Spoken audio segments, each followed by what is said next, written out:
Realmente hace mucho calor.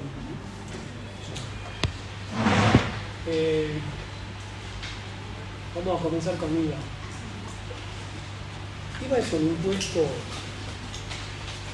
mucho más simple que ganancia, pero la normativa quizás sea más compleja que ganancia, porque tiene muchas idas y vueltas, digamos. Tengo que irme a la ley, irme al decreto, después buscar otros artículos de la ley. Entonces se hace un poco más escabrosa, digamos, la lectura de la norma. Entonces nosotros vamos a tratar de ordenar todo eso a través de este PowerPoint. Pero como les digo siempre, esto es simplemente una guía de estudio. Ustedes tienen que ir a la ley, tienen que ir al decreto, tienen que ir a las bibliografías que les recomienda. No se queden solo con esto, porque no les va a alcanzar. No se dice todo acá. Por ahí hay cosas que yo les menciono, que no están ahí, y después se preguntan esas cosas. Entonces no se queden solamente con esto y la ley, traten de ir a las bibliografías. Habíamos dicho hasta acá que los impuestos debían referirse a un principio de la tributación que estaba referido ¿a qué? A la capacidad contributiva. ¿Y cómo se manifestaba esa capacidad contributiva? A través de tres formas: patrimonio, renta y consumo. Patrimonio, renta y consumo. Hemos visto ganancias, que estaba referido a la manifestación de la capacidad contributiva de la renta. Bienes personales y cualquier otro impuesto patrimonial al patrimonio. Y nos está quedando la última manifestación, que es el consumo, en donde ubicamos al impuesto al valor agregado a nivel nacional y al impuesto sobre los ingresos brutos a nivel provincial. Que digamos, si bien es cierto en el consumo que vamos a hacer, no se está midiendo la capacidad contributiva en su máxima expresión, porque un kilo de harina puede comprar tanto a aquellas personas que tengan una capacidad contributiva elevada como a aquellas que no la tengan tanto. Sin embargo, están pagando el mismo precio. Es decir, hay un componente impositivo que los dos están pagando por igual. Entonces, siempre que un impuesto esté referido al consumo, decimos que ese impuesto es regresivo. ¿Por qué es regresivo? Porque está afectando el ahorro del contribuyente, es decir, está impidiendo ahorrar para pagar un impuesto, y que está referido precisamente al consumo. Entonces el impuesto al valor agregado es un impuesto regresivo, es un impuesto distorsivo, precisamente por esto que les estoy diciendo. Hacemos una plantilla. A eso me refiero. El impuesto al valor agregado es un impuesto cuya manifestación de capacidad contributiva es el consumo, como el impuesto sobre los ingresos brutos. Pero veamos ahora algunas características. Pasen características del impuesto.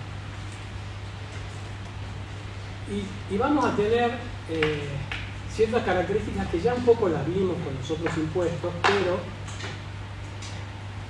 tenemos que ajustarla al tipo de impuesto que vamos a analizar. A los impuestos los podemos clasificar en directos o indirectos. Ganancia, ¿cómo los clasificamos? En directo. ¿Por qué?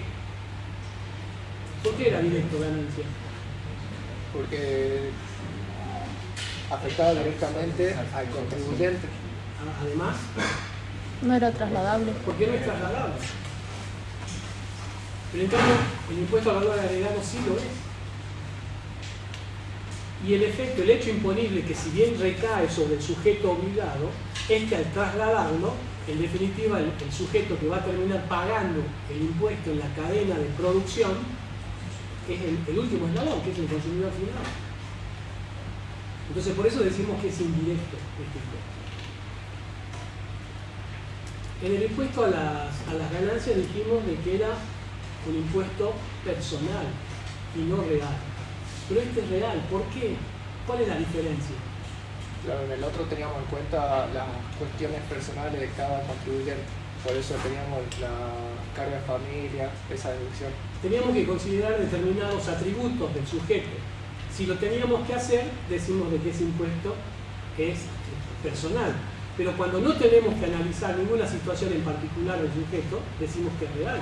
Acá no se tiene en cuenta nada de eso, como les digo recién. Una persona que tiene una capacidad contributiva alta va a pagar lo mismo un kilo de harina que otro sujeto que no tenga tal capacidad contributiva. Entonces no se tiene en consideración ese tipo de situaciones. Por eso decimos que es un impuesto real. Al igual que en ganancia también dijimos que es general. ¿Por qué es general en ganancia? Porque aplica a todos los contribuyentes que tengan ganancias. A los que no tengan ganancias no lo va a alcanzar, pero a todo el universo de contribuyentes que tengan ganancias, estamos hablando de ganancias grabadas, porque un sujeto puede no ser residente y tener ganancias de fuente extranjera, y en ese caso no estaría alcanzado por ganancias. Pero en IVA también decimos que es general, porque grava a todos los sujetos que intervienen en la cadena de producción, ya sea de producción de bienes o de prestación de servicios. Grava a todos, ya sea que vendan bienes, presten servicios o realicen locaciones. Decimos que es instantáneo también. ¿Cuándo un impuesto es instantáneo? Cuando en realidad la materia imponible se obtiene en forma inmediata. Y que de repente en ganancias no es instantáneo, porque en ganancias, al ser anual, se va acumulando una serie de situaciones, de operaciones que generan ganancias y se paga una vez al año. Acá IVA no es así. Acá el periodo fiscal de IVA es el mes, no es el año como en ganancias. Pero ¿qué es lo que pasa? Si bien en el impuesto, y ya lo vamos a ver en profundidad, el impuesto al valor agregado se obtiene como consecuencia de la confrontación de dos impuestos. Un impuesto proveniente de las operaciones de la venta contra impuestos provenientes de las operaciones de la compra. Uno será el débito fiscal y el otro será el crédito fiscal. Si yo los confronto, me va a determinar un saldo a pagar o no, o me puede dar un saldo a favor. Si el débito fiscal es mayor que el crédito fiscal, me va a dar a pagar, y si es al revés, me da un saldo a favor. Pero claro, al ser el mes, yo en el mes puedo tener distintas operaciones de venta y operaciones de compra en el impuesto al valor agregado. Pero más allá de eso, es instantáneo. ¿Por qué? Porque en el momento que vendo se genera el hecho imponible. En ese momento nace la obligación y es instantáneo, a pesar de que el impuesto que vaya a ingresar al fisco sea con la confrontación de la totalidad de operaciones de venta o el impuesto correspondiente a la totalidad de operaciones de venta menos la totalidad de impuestos de las operaciones de compra, que van del 1 al 30 de cada mes. Y la declaración jurada vence al mes inmediato siguiente. Generalmente vence en la segunda quincena. Es decir, si estamos analizando el periodo fiscal de septiembre del 2024, la declaración jurada de IVA va a vencer en la segunda quincena de octubre, en función de la terminación de quit del sujeto. ¿Y por qué decimos que es plurifásico y no acumulativo? Plurifásico precisamente porque grava todas las etapas de la producción, tanto de bienes como de la prestación de servicios. Y no es acumulativo como el impuesto sobre los ingresos brutos, que se asimila bastante a IVA, porque no se va acumulando. Simplemente que cada una de las etapas, ¿qué va a hacer? Va a pagar el impuesto del valor que le agrega en cada una de las etapas. Eso es lo que va a pagar cada uno de estos sujetos. O sea, no es que va acumulando, y lo va trasladando. El precio de compra lo disminuye, el impuesto del precio de compra lo disminuye del impuesto del precio de venta. Y paga el valor que le agregó. Ya vamos a ver en un ejemplo cómo es esto de lo no acumulativo de este impuesto. Pasemos una más y ahí creo que está el ejemplo. Ahí está.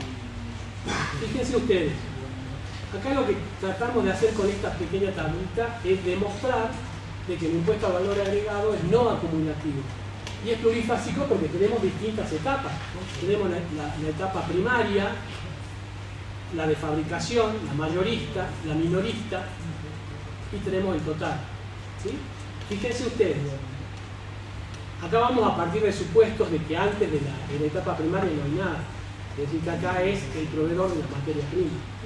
Supongamos de que ese individuo, ese sujeto de la etapa primaria, realiza la venta de una materia prima. Y supongamos que ese valor es 8.000 pesos. Estamos comenzando. Es decir, que el valor que le agrega este sujeto en la primera etapa son los 8.000, porque no hay nada antes. Ese es el valor que le agrega. Por lo tanto, lo que nosotros tenemos que hacer es encontrar el impuesto al valor que se está agregando en esta etapa. Y ese impuesto, o sea, hablamos de una tasa general del 21%, hablamos de 1.680 pesos en ese primer renglón de impuesto que se calcula sobre el precio neto de la venta, sobre los 8.000. Pero resulta que antes de esta etapa no hay nada, es decir, de que esta persona no tiene la posibilidad de confrontar este impuesto con ninguna compra, porque no hay compras previas. Por eso partimos de este supuesto para que se entienda esta característica de no acumulación. Por lo tanto, tengo un débito fiscal de 1.680 y no tengo crédito fiscal que provengan de compras. Por lo tanto, lo que va a terminar pagando el fisco son los 1.680. ¿Me siguen? Si vamos a la siguiente etapa, a la etapa de fabricación, o sea, acá ya estamos utilizando la materia prima y la vamos a transformar en algún producto. Y resulta de que este sujeto agrega a los 8.000 de la etapa primaria 4.000 pesos. Le agrega, ese es el valor que él le está agregando a esta cadena. Por lo tanto, va a vender a 12.000, porque son los 8.000 más 4. Entonces vende el producto a 12.000 pesos. ¿Cuál sería el débito fiscal? El 21% sobre los 12.000, que es el precio neto. Eso me da 2.520 pesos. ¿Ven? Sin embargo, él adquirió la materia prima de la etapa anterior. ¿Y cuánto adquirió? Adquirió los 8.000, que le generaron un crédito fiscal de ¿cuánto? De 1.680, que es lo que pagó en la etapa anterior. Si hago la diferencia de los 2.520 y los 1.680, en esta segunda etapa, que es la etapa de fabricación, va a pagar un impuesto de 840. Es el impuesto del valor que le está agregando, es decir, de los 4.000. ¿Entiende? Si pasamos a la otra, que es la mayorista, él le va a agregar valor a este producto por 6.000 pesos. Y va a vender en 18, porque son los 8 más los 4 más los 6. Lo vende en 18. Por lo tanto, va a calcular el débito fiscal sobre los 18.000 y eso le da 3.780 pesos. Ese es el impuesto como consecuencia de vender un producto después de las transformaciones anteriores que hubieron. Pero él pagó un impuesto cuando compró lo que necesitaba para su etapa de 2.520 pesos, que es la compra que hizo de la etapa anterior. Y al confrontar ambos impuestos, el débito fiscal con el crédito fiscal, es decir, los 3.780 de la venta menos los 2.520 de la compra de la etapa anterior, le da a pagar 1.260 pesos. Esta etapa paga 1.260 pesos de IVA. La etapa anterior pagó 840 y la anterior 1.680. Si pasa a la etapa minorista, acá ya estamos hablando del consumidor final, que es el que va a terminar adquiriendo todo el producto final de todas esas distintas etapas. En esta etapa minorista, el que vende, el minorista, digamos, agrega un valor a esta cadena de producción, 7.000 pesos. Y se lo va a vender al consumidor final. Si le agrega 7.000 pesos, el precio de venta tiene que ser 25, que son los 8 más los 4 más los 6 más los 7. Y aplica la tasa del impuesto, el 21%. Y eso le da 5.250 pesos. Pero se puede descontar lo que ya pagó en la etapa anterior, es decir, los 3.780 que pagó en la etapa anterior el sujeto anterior. Por diferencia le da 1.470 pesos el impuesto a pagar en esta etapa. Si yo sumo todos los impuestos, la última columna, lo que ingresó al fisco, me da 5.250 pesos. Es lo que el fisco percibe como consecuencia de esta situación. El total del valor que se agregó en las distintas etapas suman 25.000. ¿Sí? Y el débito fiscal es el 21% de eso que se agregó, que es 13.230 pesos. Ahora fíjense, si yo a los 25.000, que es el valor que se agregó en cada una de las etapas, le aplico la tasa general del impuesto, el 21% me da 5.250 pesos. ¿Quién lo paga? El consumidor final. Fíjense que en la etapa final, que sería el total, los 5.250 lo termina pagando el consumidor final. Los otros pagaron el impuesto, pero fueron trasladando el valor que agregó la etapa anterior. Y así, de esta manera, se demuestra de que no es solamente plurifásico el impuesto, sino que además es no acumulativo. A diferencia de lo que pasa en el cuadro de abajo, que es el impuesto a los ingresos brutos, que se dice que es piramidal o acumulativo, porque precisamente hace eso. El impuesto sobre los ingresos brutos no se traslada. Por lo tanto, si tenemos, por ejemplo, haciendo el mismo análisis, con los mismos números en las distintas etapas, tenemos en la primera etapa los 8.000 pesos de venta y no hay contra qué confrontar, y vamos a hablar de una tasa del 3,5 sería 240 pesos el impuesto que paga en la primera etapa. En la segunda etapa le agregan un valor agregado de 4.000 por lo que vende en 12.000. El 3,5% es 360, pero no va trasladando nada, sino que lo va pagando. Y así hasta la última etapa. En la última etapa, que son los 25.000, el 2,5% me da 750 y terminan pagando el fisco 1.890 pesos de impuestos. Y no se trasladó, pero el fisco terminó cobrando 1.890 del impuesto que fue acumulándose en las distintas etapas. Porque no hay nada con qué confrontar. Ingreso bruto no se calcula con la confrontación de impuestos como es el impuesto a la propiedad. Es simplemente el ingreso bruto aplicándole una tasa vigente, que sería el 3,5%. ¿Se entiende? Sí. Hacen uno más. Este impuesto tiene ventajas y desventajas en realidad. La primera ventaja, estamos hablando de la neutralidad o no acumulación, que es como dijimos. ¿Por qué decimos neutralidad? Porque está neutralizando el débito fiscal como consecuencia de la venta que realizo contra el crédito fiscal, que es la compra que realicé. Entonces es como que se neutraliza el impuesto. Y a la misma vez es no acumulativo, precisamente por lo que acabamos de ver.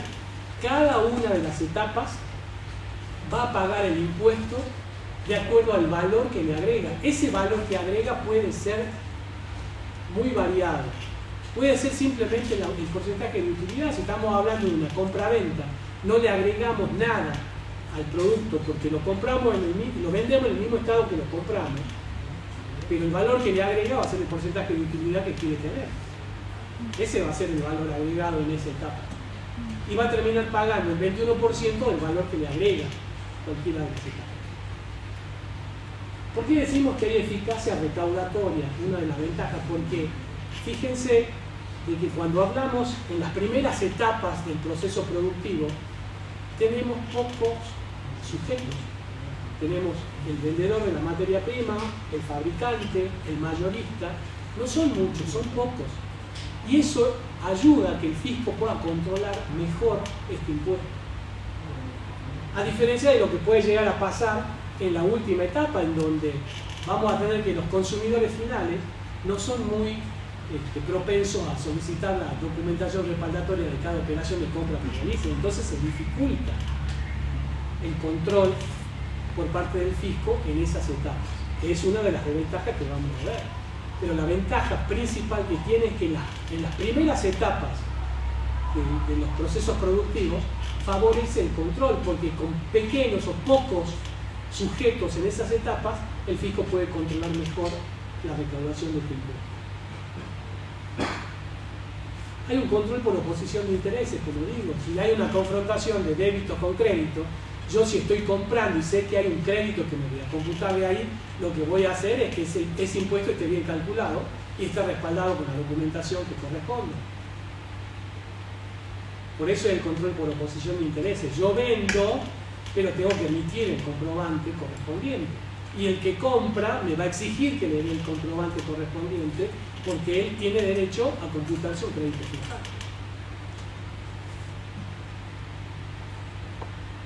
Y el tema de la no exportación del impuesto tiene que ver con un principio de la tributación del país de destino. En la tributación hay dos principios básicos que tienen que ver con el comercio internacional, que es el principio de la tributación del país de destino o el principio de la tributación del país de origen. ¿Qué quiere decir estas dos cosas? Imagínense ustedes que estamos, y hablando siempre del comercio internacional, entre dos estados que están alineados en una economía globalizada, que podría ser, por ejemplo, la Comunidad Económica Europea, a diferencia de lo que pasa en el Mercosur, acá en Sudamérica. Pero si estamos hablando, supongamos, países como Estados Unidos y Alemania, o Estados Unidos y Suiza, son países netamente exportadores de capital. Entonces el principio de la tributación que va a regir para ahí va a ser el principio del país de origen. ¿Por qué? Porque van a ser exportadores de capitales. Ellos van a exportar, muy poco van a importar. A lo sumo importan materia prima, pero lo que más van a exportar van a ser productos elaborados. A diferencia de lo que pasa con nosotros. Nosotros más que nada exportamos materia prima. Entonces, si nos encontramos en esa situación de países que están altamente desarrollados, el principio de la tributación del país de origen le va a dar la potestad tributaria al país que exporta. Entonces va a agravar la exportación y no va a agravar la importación de bienes. Esta es la diferencia fundamental entre un principio y otro. En cambio, en el principio del país de destino, que es el que recibe las importaciones, la potestad tributaria la va a tener el país comprador, el país importador. Por lo tanto, va a agravar la importación, pero no va a agravar la exportación. Esto es lógico. Si estamos hablando, por ejemplo, una comercialización internacional entre Argentina y Bolivia, el principio de la tributación que va a regir ahí va a ser el del país de destino. Porque el que importa es el que va a determinar cuánto es lo que se va a pagar de impuestos. Se paga o se grava la importación y no la exportación. Porque queremos favorecer la exportación en estos países. En cambio, en el otro caso, cuando hablamos de países altamente desarrollados, no le interesa mucho la importación, le interesa más la exportación, entonces va a gravar eso, va a gravar la exportación. Entonces, la diferencia sustancial entre un principio y el otro es dónde nos encontremos, dónde estemos ubicados. Si vamos a estar en países altamente desarrollados, donde tiene una economía más global, no es centralizada, no es acotada, como puede ser el Mercosur, por ejemplo, va a utilizar o va a aplicar un criterio de tributación del país de origen. En cambio, nosotros no, vamos a aplicar el principio del país de destino. Y esto lo vamos a ver cuando veamos exenciones, el tema de las exportaciones. Porque las exportaciones están exentas del impuesto al valor agregado, porque tiene que ver con este principio. No grava las exportaciones, pero sí grava las importaciones. En un país altamente desarrollado no va a gravar la importación porque no le interesa, la desprecia, pero sí va a gravar la exportación porque es importante. Entonces la potestad tributaria en un principio de un país de origen la tiene el país exportador.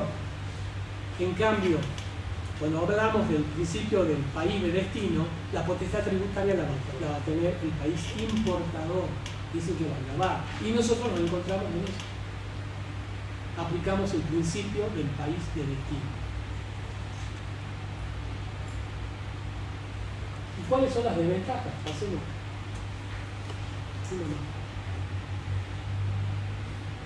Bueno, creo que te pasaste uno, ¿no? Ahí está, profe. Estamos juntos con la ventaja. La desventaja, la regresividad. Dijimos, es un impuesto que grava el consumo, es regresivo, es distorsivo. El contribuyente, para poder cumplir con lo debido, tiene que dejar de ahorrar para pagar este impuesto. Y otra desventaja que tiene es la falta de control, o el control no es tan eficiente en la etapa minorista, porque hay muchos sujetos. Como les digo, los contribuyentes, los consumidores finales, no van a pedir siempre la documentación respaldatoria de sus operaciones de compra, porque emitir el comprobante los obliga a los vendedores a tributar el impuesto correspondiente. Pero si el sujeto no pide ese comprobante, y es muy probable que el vendedor no pague ese impuesto. Y si eso llega a suceder, para el fisco es muy difícil controlarlo. En algún momento el Estado sacó una normativa tendiente a controlar eso, en donde les exigía a los consumidores finales que pidan el comprobante. Y habían fiscalizadores que se paraban en la puerta de los negocios y a cada consumidor que salía del negocio le pedían si había pedido el comprobante. Si no pedía el comprobante, los multaban. Hasta que, por supuesto, se llevó a la justicia este tema y se declaró inconstitucional. No hay motivo por el cual un sujeto, un consumidor final, deba ser multado por no pedir el comprobante. Acá tiene que ver con la educación tributaria en realidad. Y en eso nos tenemos que hacer cargo nosotros los contadores. Tiene que haber una educación tributaria, no solamente llevada adelante por los organismos recaudadores. AFIP tiene un departamento exclusivamente que tiene que ver con la educación tributaria, lo mismo que en renta. Pero a pesar de todo eso, la gente no toma conciencia en realidad de la importancia que tiene de solicitar el comprobante respaldatorio de la operación que se hace. Entonces tiene más que ver con una educación tributaria. Y ahí es donde entramos a jugar nosotros, los contadores. ¿Qué debemos hacer ante esa situación? Bueno. Si pasamos, bueno, un poco, la que viene es esto, ¿no? Este principio de la tributación que decía. Esto lo pueden encontrar en la bibliografía que nosotros recomendamos. Y es básico en el impuesto al valor agregado. El principio general de la tributación exclusiva del país de destino es lo que la Argentina aplica. Y generalmente todos los países en vías de desarrollo, subdesarrollados, aplican este principio de la tributación. Habiendo hecho esta suerte de introducción, pasemos una más. Vamos a ver la estructura del impuesto, de acuerdo a la ley. O sea, nosotros, como toda ley impositiva, vamos a analizar el objeto, vamos a analizar el sujeto, vamos a analizar el hecho imponible, el nacimiento del hecho imponible, las exenciones y la determinación del impuesto. Entonces ustedes van a ver que en el título 1 de la ley tenemos el objeto que está radicado en los artículos 1 a 3. El artículo 1 habla de objeto de la venta de cosa mueble. El 2 habla del concepto de venta. Y el 3 habla sobre las obras, locaciones y prestaciones de servicios. El 4 habla de los sujetos obligados. El 5 y el 6 habla sobre el nacimiento del hecho imponible. Y acá tiene que ver básicamente la vinculación jurídica que hay entre el hecho definido por la ley como objeto y el sujeto que la realiza, que termina siendo obligado. Es decir, hay un momento determinado en donde esa abstracción de la ley, que es el objeto del impuesto definido en la ley, el sujeto lo realiza en la vida real, en los hechos. Ese momento es el hecho imponible, el nacimiento del hecho imponible. Y vamos a ver que para la venta de cosas muebles, el nacimiento del hecho imponible se produce con la venta, con la entrega de la cosa que se está vendiendo, o la emisión de la factura, o documento equivalente a lo que suceda antes. Ya lo vamos a repasar esto. Pero entonces es importante definir no solamente el hecho imponible, que en este caso que estamos analizando es la venta de una cosa mueble, sino que además cuándo se produce esa venta para determinar la obligación del sujeto pasivo. Tenemos el título 2 que habla de las exenciones, el 3 de la liquidación, el título 4 habla sobre tasas. No siempre es la misma tasa, la tasa general es del 21%, pero hay otras tasas. Cuando hablamos de prestaciones de servicios reguladas por medidor, por ejemplo, o ciertas tasas que se pretenden beneficiar a determinados sectores o determinados productos. Y esto tiene que ver con la regresividad, porque el fisco, no el fisco, el legislador, cuando crea la ley y se da cuenta de que acá hay una regresividad del impuesto, puede atenuar esa regresividad otorgando exenciones o disminuyendo tasas del impuesto, que es lo que está en el título 4. El 6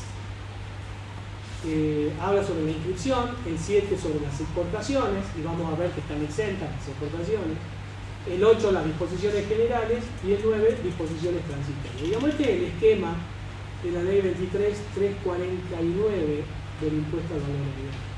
Con respecto a las modificaciones que hubieron en esta última modificación que fue en julio, el famoso ley bases y el tema del pacto fiscal, no tuvo demasiadas modificaciones, en realidad no tuvo modificaciones en el impuesto al valor agregado.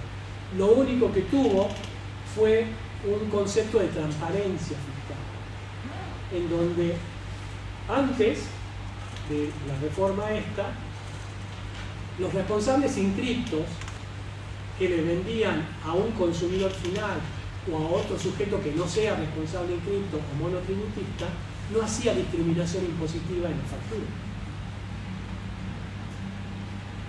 Pero ahora, con esta transparencia fiscal, sí tiene que hacer. ¿Para qué? Para que el sujeto sepa qué está pagando el impuesto. Porque en realidad, si yo hago una factura tipo B, recuerden ustedes, deben haber visto los distintos tipos de factura, esto lo vieron en el impuesto 1. Si yo tenía una factura, o sea, yo tenía un responsable inscripto que le vendía a otro responsable inscripto, emitía ¿qué tipo de factura? A. Y esa factura, ¿cómo la veían? Que tenía un precio neto, el IVA y el total. Pero si un responsable inscripto le vendía a un consumidor final, ¿qué comprobante emitía? D. ¿Y había discriminación impositiva? No había. Entonces lo que está haciendo esta nueva reforma es que se discrimine el impuesto. Pero esto recién entra a correr a partir del 1 de enero del año que viene. O sea que ahora un responsable inscripto que le venda a un consumidor final le va a emitir factura tipo B y no va a discriminar. Esto lo tiene que empezar a hacer a partir del 1 de enero del año que viene. Y si un monotributista, todavía no vimos monotributos, pero en materia de facturación, ustedes saben, ¿qué tipo de comprobante emite un monotributista? C. ¿Y hay componente impositivo ahí? No hay. Hay un solo monto, total facturado. ¿Por qué? Porque ese monotributista no hace una declaración jurada como responsable inscrito para determinar el impuesto al valor agregado. No hace débito menos crédito, porque no hay. Porque ese monotributista cuando compre, ¿qué factura le van a emitir? Cuando un responsable inscrito le vende a un monotributista, ¿qué tipo de factura? Así no, complete el abecedario. Era B, pero ahora es C, perdón, es A. Pero no para que se compute un crédito fiscal, porque él no puede computar. Y esto vino a consecuencia de ¿qué? De las exclusiones que habían del monotributo. Entonces, si había un sujeto que se excluía porque no tenía los parámetros correctamente definidos, lo podían excluir en forma retroactiva. Entonces, ¿qué es lo que pasa ahí? Este sujeto puede o podría computarse un crédito fiscal de una operación anterior, aunque no tenga la condición de responsable inscrito. Pero esto ha sido como consecuencia de numerosas situaciones que que se han originado. ¿Por qué? Porque un monotributista que no calcula el impuesto al valor agregado porque lo paga en una cuota mensual, ahí van las ganancias, ¿qué es lo que sucede? Si lo sacan del monotributo, se convierte en un responsable inscripto, o sea, va al régimen general.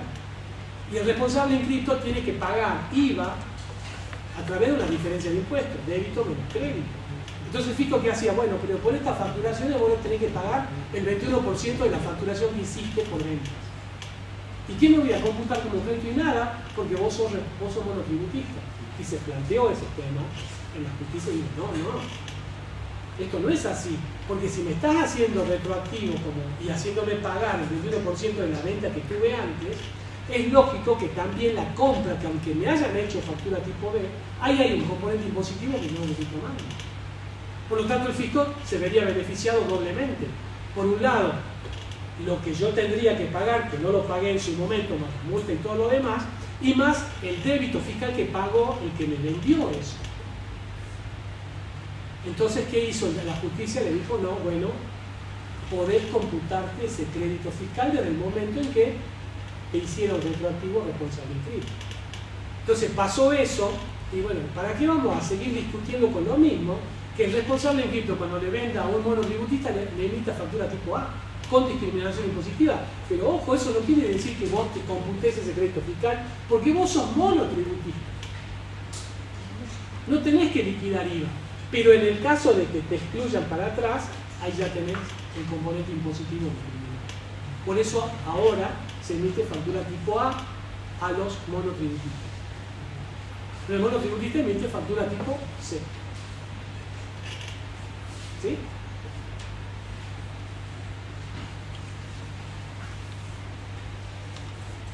Cuando analicemos lo que viene, pasemos una más. Siempre vamos a tratar de orientar el análisis en lo que son el objeto, el sujeto y el ámbito territorial. En todos los impuestos debo hacer ese análisis, pero en IVA en particular vamos a ir separando. ¿Por qué? Porque la ley, en su artículo primero, habla de 4 parámetros. ¿Tenés la ley? Sí. ¿Podés leer el artículo primero en voz alta? Ahí lo leo. Dice, artículo primero. Establécese en todo el territorio de la nación un impuesto que se aplicará sobre A. La venta de cosas muebles situadas o colocadas en el territorio del país efectuadas por los sujetos indicados en el inciso A, B, D, E y F del artículo 4, con las previsiones señaladas en el tercer párrafo de ese artículo. B. Las obras, locaciones y prestaciones de servicios incluidas en el artículo 3, realizadas en el territorio de la nación. En el caso de las telecomunicaciones internacionales se le entenderá realizadas en el país en la medida en que su retribución sea atribuible a la empresa ubicada en él. En los casos previstos en el inciso E del artículo 3, no se consideran realizadas en el territorio de la nación aquellas prestaciones efectuadas en el país cuya utilización o explotación efectiva se lleve a cabo en el exterior, las que tendrán el tratamiento previsto en el artículo 43. C. Las importaciones definitivas de cosas muebles. D. Las prestaciones comprendidas en el inciso E del artículo 3 realizadas en el exterior cuya utilización o explotación efectiva se lleve a cabo en el país, cuando los prestatarios sean sujetos del impuesto por otro hecho imponible y revistan la calidad de responsable inscrito. E. Los servicios digitales comprendidos en el inciso M del apartado 21 del inciso E del artículo 3, prestados por un sujeto residente o domiciliado en el exterior, cuya utilización o explotación efectiva se lleve a cabo en el país, en tanto el prestatario no resulte comprendido en las disposiciones previstas en el inciso anterior. Los servicios digitales comprendidos en el punto M del apartado 21 del inciso E del artículo 3, prestados por los sujetos residentes o domiciliados en el exterior, se entenderán en todos los casos realizados en el exterior. Respecto del segundo párrafo del inciso B y de los incisos D y E, se considera que existe utilización o explotación efectiva en la jurisdicción en que se verifique la utilización inmediata o el primer acto de disposición del servicio por parte del prestatario, aun cuando de corresponder este último lo destine para su consumo. No obstante, de tratarse de servicios digitales comprendidos en el inciso D, se presume, salvo prueba en contrario, que la utilización o explotación efectiva se lleva a cabo en las jurisdicciones que se verifican los siguientes presupuestos. 1. De tratarse de servicios recibidos a través de la utilización de teléfonos móviles en el país, identificado por el código del teléfono móvil de la tarjeta SIM. Lo dejé leer para que ustedes entiendan lo complicada que es esta ley. Entonces lo que vamos a tratar de hacer es ordenar esto.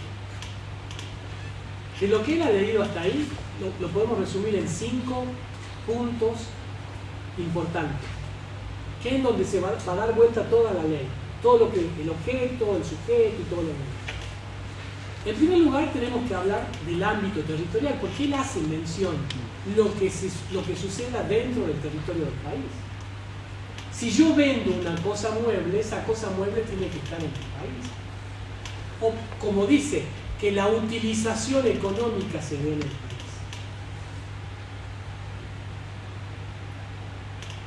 Entonces estamos hablando, todo lo que hablemos tiene que producirse en el país, o que la utilización económica de lo que hablemos se tiene que dar en el país para que digamos que eso esté alcanzado por el impuesto. Entonces, lo primero que tengo que definir es el ámbito territorial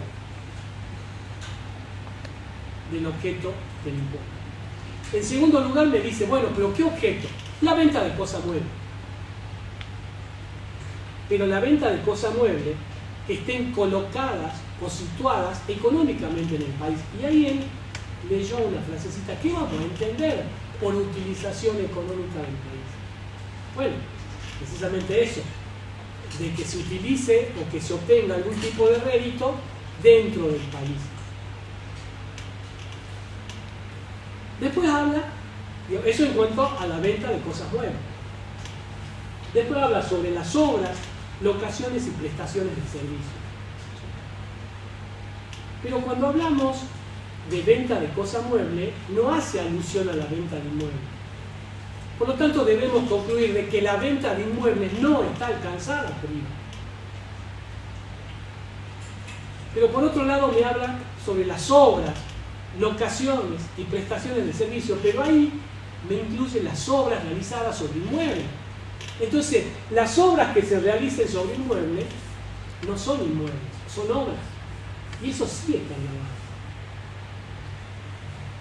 Si yo tengo un terreno y construyo una casa y después vendo, no está grabada la venta del terreno, está grabada la venta de la obra que se hizo en el.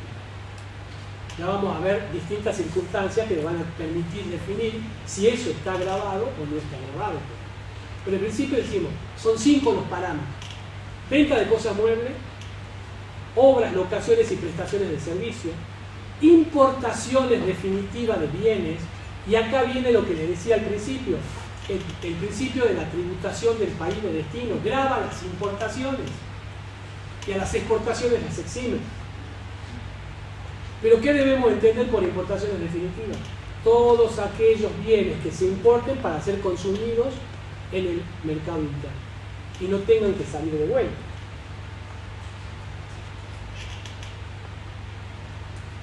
Pero diferencia ahí lo que es la importación de servicios. ¿Y a qué llama importación de servicios? Estamos hablando de un servicio que no está realizado en la Argentina, está realizado por un sujeto del exterior.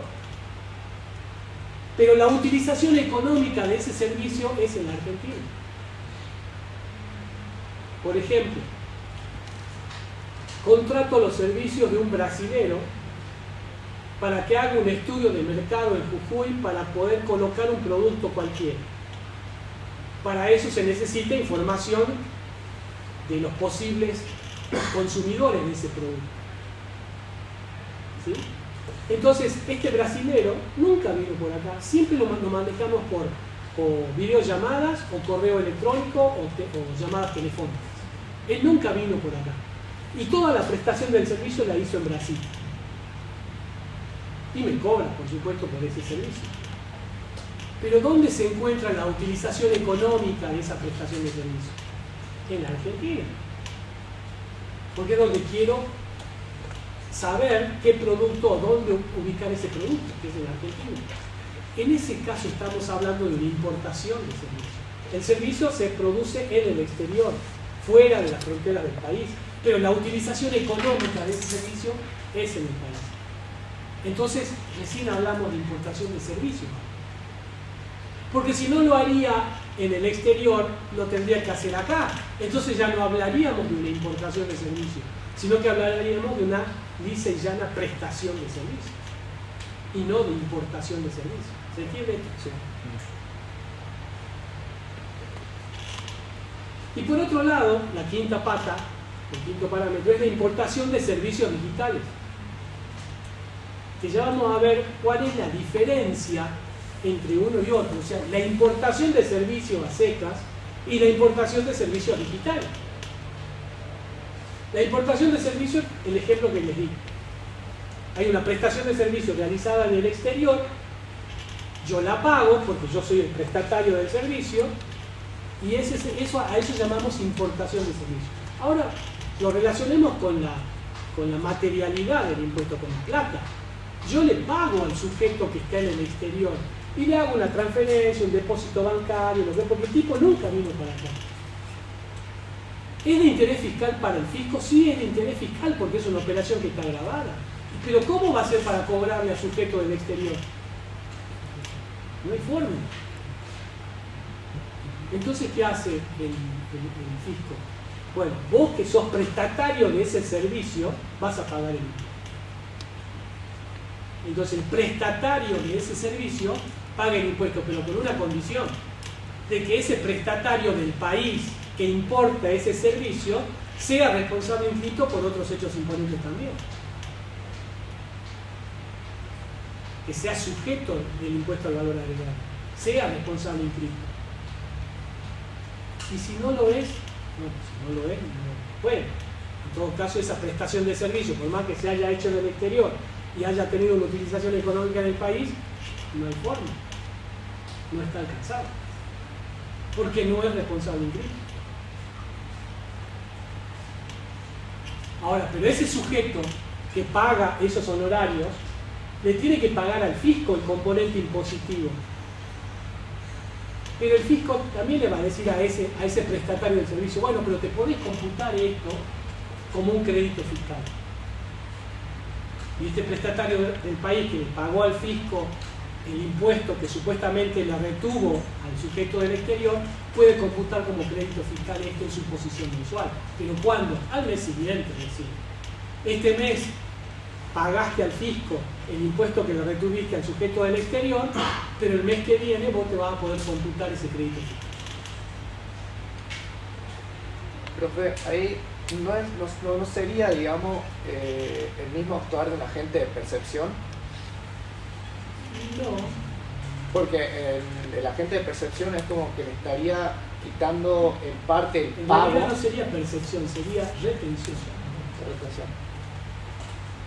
La percepción es cuando percibís un adicional. La retención es cuando le quitas algo que tenés que pagar.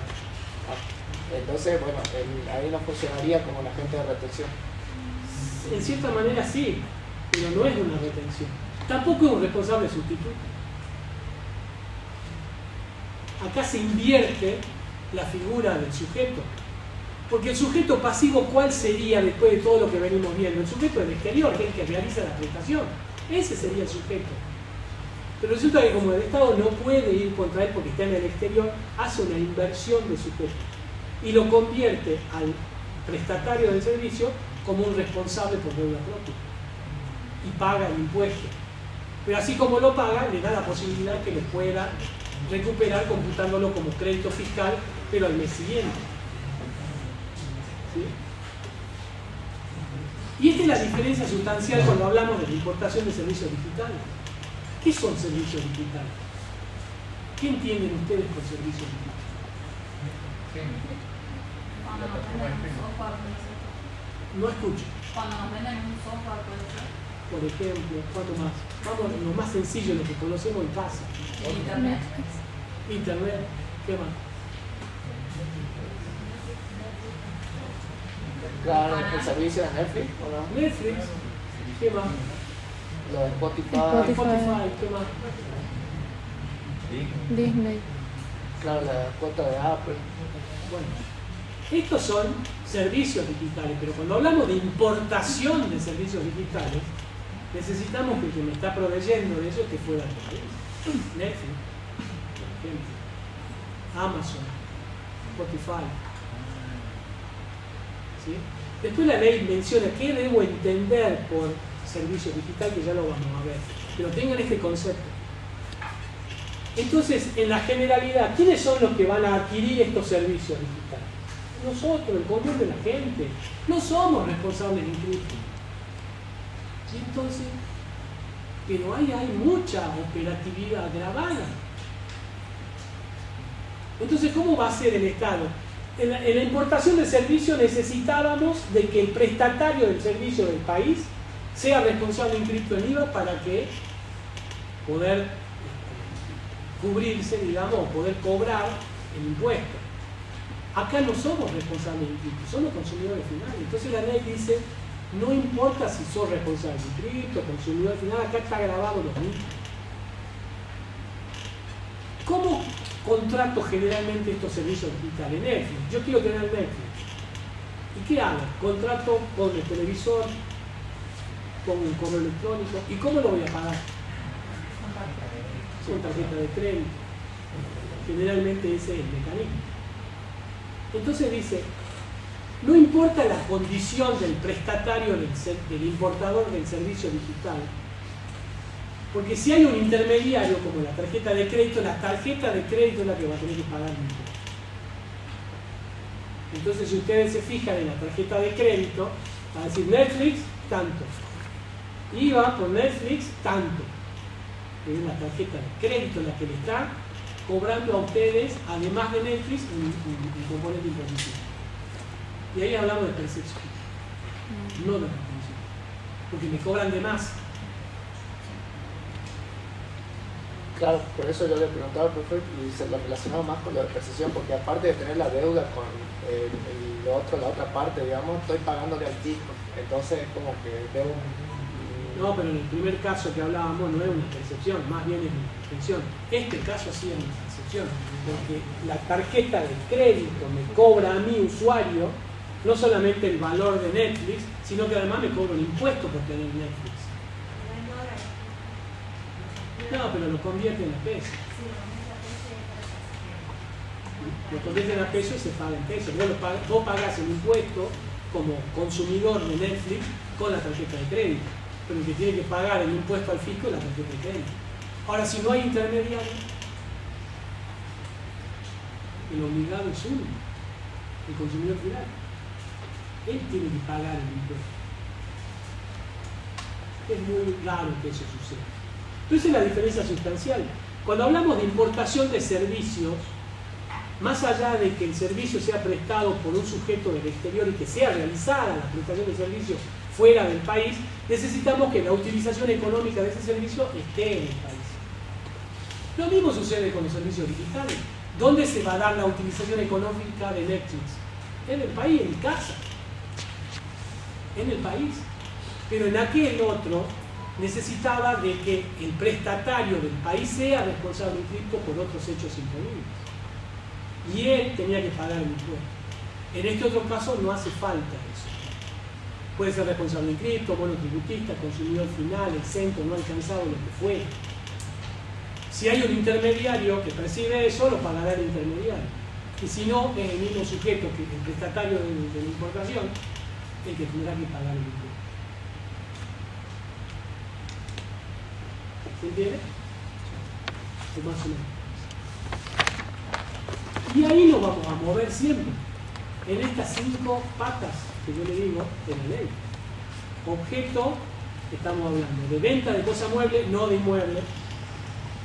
Obras, locaciones y prestaciones del servicio. Importaciones definitivas de bienes. Importación de servicios y la importación de servicios. ¿Sí? Pasemos una más. Bueno, y la vamos a dividir la ley así para no hacernos tantos líos. Vamos a tener que el objeto lo definimos en el artículo 1 que él acaba de leer, que no lo termino de leer porque es largo y confunde. El artículo 2 me reafirma lo que es el objeto, qué entiendo por venta para que esté alcanzado. El artículo 3 sobre las obras, locaciones y prestaciones de servicio, que también es objeto del impuesto. El 4, los sujetos que realizan estos otros objetos. El 5 y el 6, nacimiento del hecho imponible. Y el 7 a 9, exención. Así la vamos a estructurar. Pero agarremos lo primero. Agarremos la venta de cosa muerta. El primer parámetro, pásenme una más. Venta de cosa muerta. Vamos a tratar de ubicar el objeto en esto. ¿Cuál es el elemento objetivo? La venta de cosa mueble, no de inmueble. Por eso aclaro ahí, no comprende inmuebles ni inmateriales. Es venta de cosa mueble, tangible. ¿Sí? ¿Cuál es el elemento subjetivo? Y son los que realizan esa venta de cosa mueble. Pero el artículo 4 hace referencia a esto. Y dice, ¿quiénes son? Quienes hagan habitualidad en la venta de cosas muebles. Eso van a ser sujetos. Quienes realicen actos de comercio accidentales. Quienes sean herederos o legatarios, responsables inscriptos, que vendan bienes que en cabeza del causante hubieran estado grabados. ¿Qué es esto? Supongamos un sujeto que tiene un negocio que vende artículos del hogar, heladeras, cocina, etc. Él es responsable inscripto y paga IVA como consecuencia de esa operatoria. Pero resulta que se muere. Y heredan los hijos. Y los hijos heredan no solamente lo que tiene en su negocio para la venta, sino también bienes del hogar, que él tiene en su hogar, en su casa, porque todos los hijos son tan independientes, se han casado y todo eso. Entonces, los hijos recibieron los bienes del padre. Pero resulta que cuando existe esta partición de bienes, cuando hay un causante, no se está definiendo como venta. Eso no es venta. Entonces dice, pero sí lo vamos a incluir por el lado del sujeto para estar grabado. Entonces me dice la ley, si el heredero recibe los bienes que en cabeza del causante hubieran estado grabados, entonces va a ser sujeto del impuesto. ¿Qué quiere decir esto?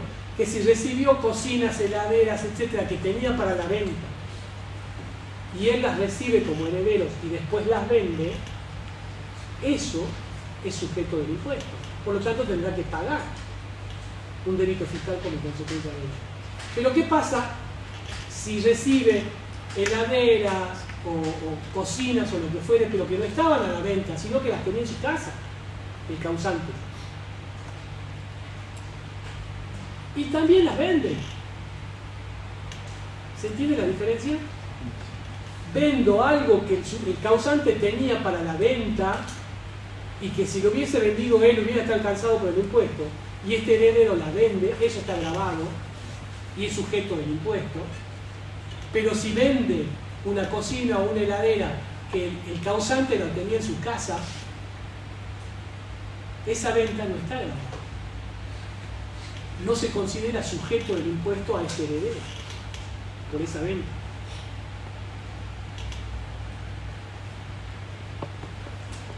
Y el otro elemento, siempre hablamos de venta de cosas muebles, y el otro elemento es quienes realicen a nombre propio, a cuenta de tercero, ventas o compras. Estos son los famosos comisionistas, que ya vamos a analizar cada uno de ellos. Pero acá la ley para estos sujetos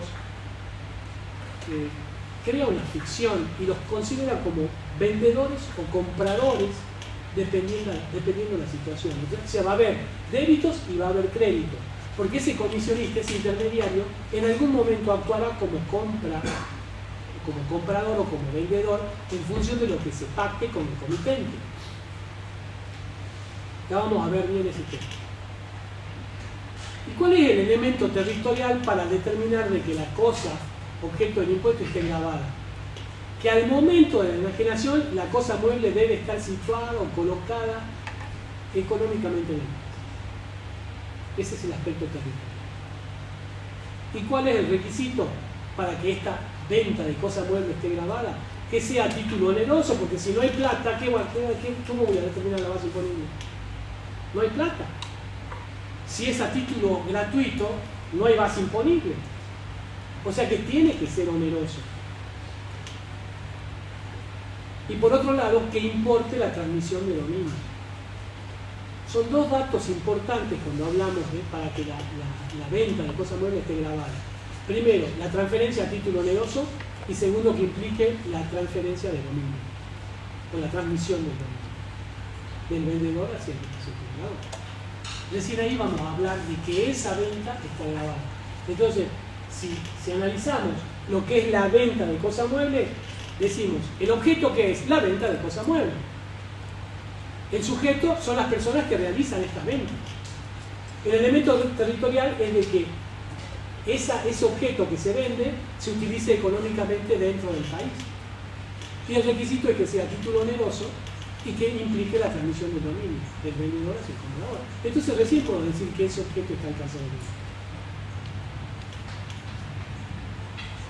Pasemos uno.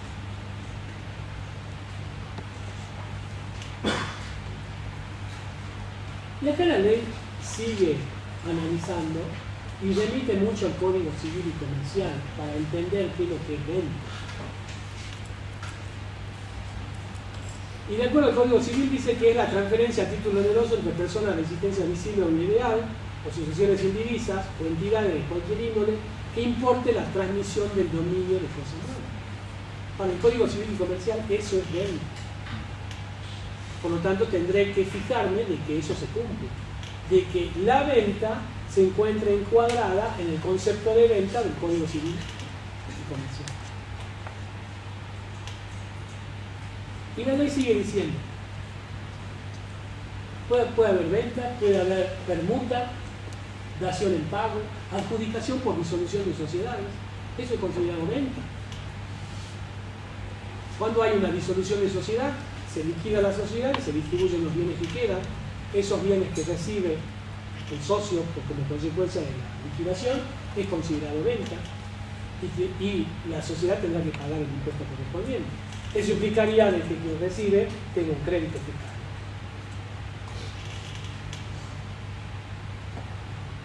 Las ventas y subastas judiciales también es considerado venta. Cualquier otro acto que conduzca al mismo fin. O sea, ya me abre una puerta tremenda de qué es lo que debo considerar como venta.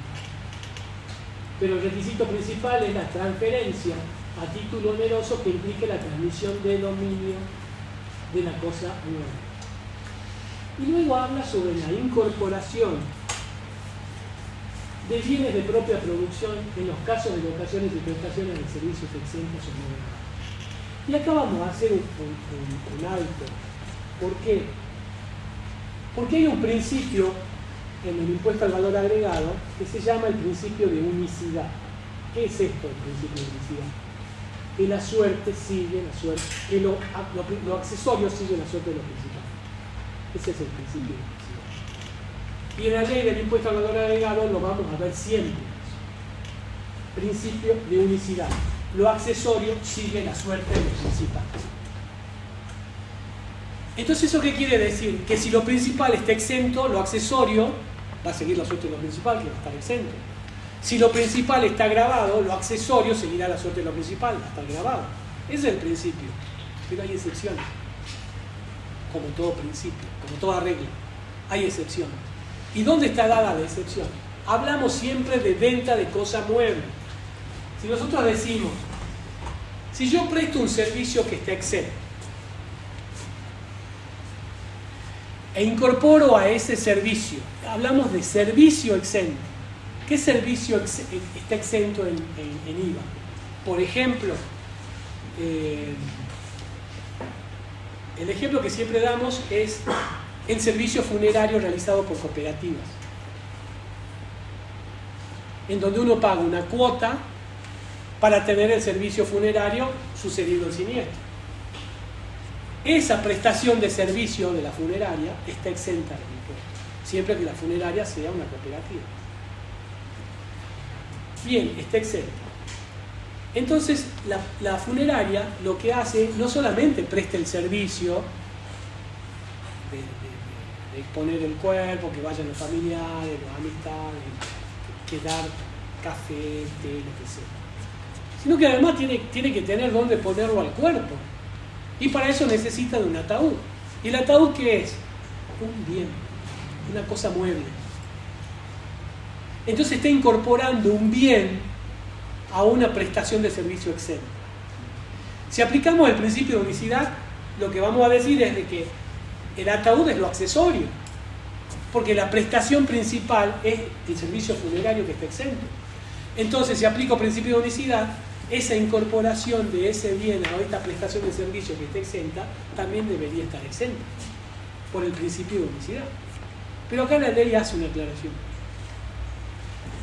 y me dice, a ver, ese ataúd que estás incorporando una prestación de servicio exenta, ¿es de propia producción o no? Por eso dice incorporación de bienes de propia producción. ¿Lo fabricaste vos? No lo fabriqué yo, lo compré de un tercero. Si lo fabricaste vos y estás incorporándolo a una prestación de servicio exento, esa cosa mueble que es el ataúd está grabado por el impuesto. No sigue la suerte de lo principal. Lo que está exento del servicio, pero el ataúd está grabado. Si lo construiste vos. Ahora, pero lo adquirí de un tercero. Ah, bueno, si lo adquiriste de un tercero, aplicamos principio de unicidad. Entonces, está exento también. ¿Sí? ¿Se entiende, chicos, al fondo? ¿Sí?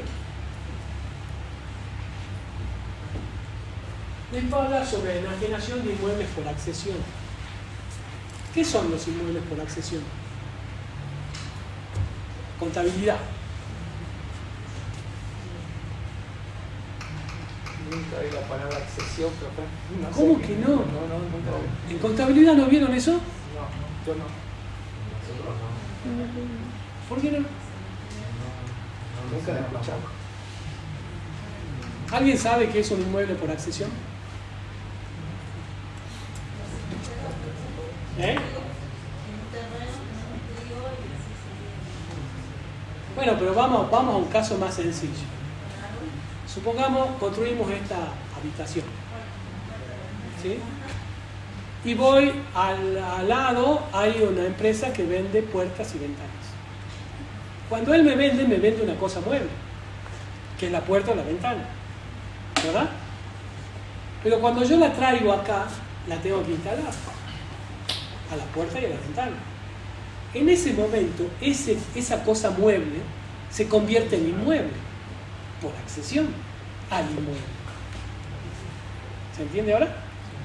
Esas ventanas, esa puerta, cuando estaban por sí solas, eran bienes muebles.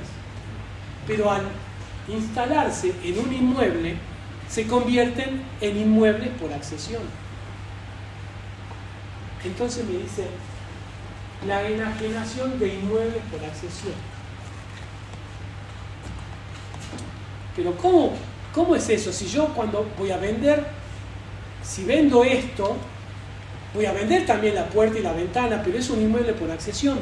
Pero acá la ley lo que me dice es, bueno, pero tened cuidado, porque si vos la sacás a la puerta y a la ventana de donde está, o sea que tenés la posibilidad de extraerla de la instalación que hiciste, y tenés mercado para eso, que tiene un precio determinado en el mercado, y lo podés vender como un bien de cambio, entonces ese es el inmueble que va a estar grabado.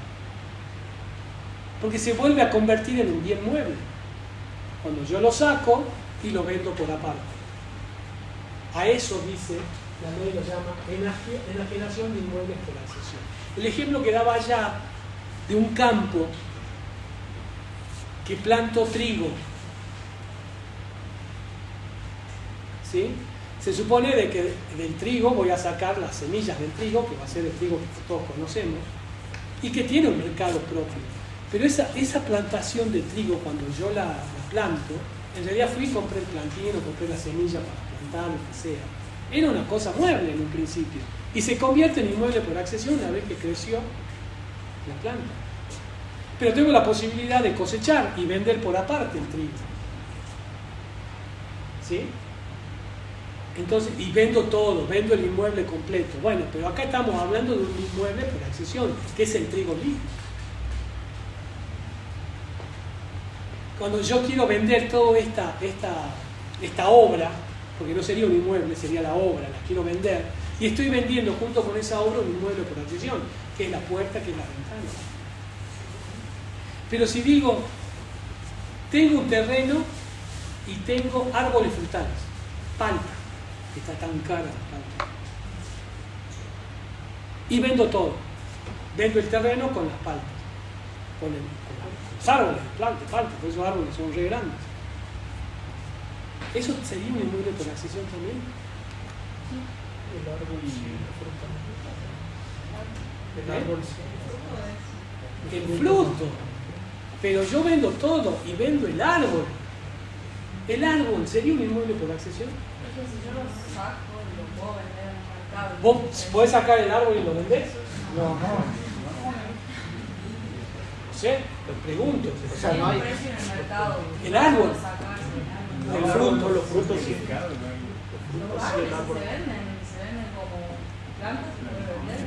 No sé, la palta tiene un árbol de 5 o 6 metros, capaz que más.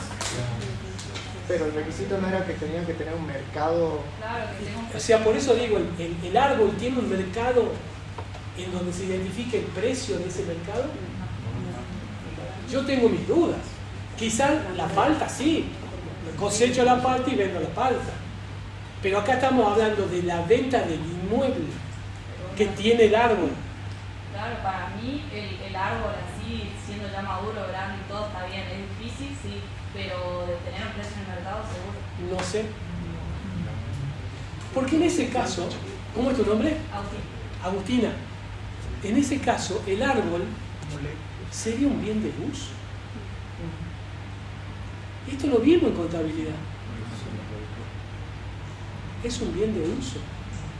No es un bien de cambio. El bien de cambio en todo caso sería la palta, pero yo el caso que me dice acá, enajenación de inmuebles, es vendo todo el terreno. En ese caso no es un inmueble por accesión, porque si yo saco el árbol, se acabó el fruto. Se secó, no tengo un mercado que me individualice el precio del árbol. O capaz, no sé, que meter una cerca en toda la tierra. Como leña puede servir. No sé, uno nunca ve un video, los videos de TikTok, esas cosas, y sí, está bien, es difícil, pero hay plantaciones de árboles, o sea, como si fuera de trigo, de árboles. Está bien, no lo sacan cuando ya están gigantescos, no, por ejemplo, el ciruelo. Es un árbol chiquito de 1 metro, y lo cavan, lo sacan y se vende así. Entonces, por eso, como que lo toman por ese lado. Pero obviamente es algo difícil. Pero no es de parte del inmueble. Con todo lo que está adherido. Con todo lo que está adherido es el inmueble. El tema es, primero, el inmueble no está alcanzado por IVA. Lo que está alcanzado es la venta de inmueble por accesión. Entonces tenemos que definir qué es accesión. ¿Cuándo un inmueble es por accesión? El caso de la puerta y ventana es el ejemplo más rápido y más claro. ¿Por qué? Porque yo la ventana la puedo sacar y la vendo. Acá yo tengo un árbol, al árbol lo saco y lo vendo, ¿tengo mercado? Sí, tengo, entonces inmueble por accesión. Pero no creo que sea así.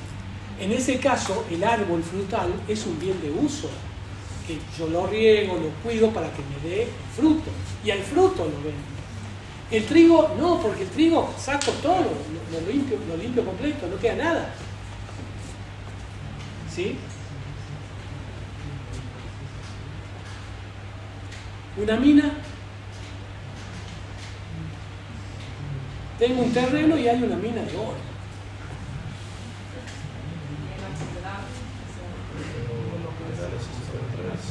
¿Cómo? Se le puede hacer. Recurso escaso. No, pero yo, el tema es, vendo el terreno donde está la mina de oro. Entonces, ¿la mina de oro es inmueble por accesión? Sería lo mismo. de árbol, porque es un bien de uso. O sea, no tenemos- Minas y canteras, contabilidad del primer año. Amortizaciones de minas y canteras. ¿No vieron eso?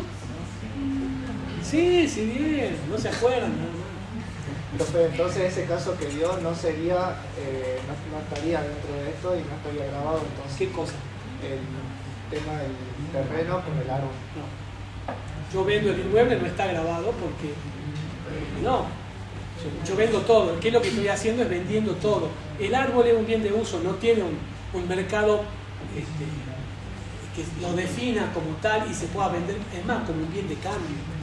Porque ese es uno de los requisitos que tiene la ley. A ver si logro encontrar.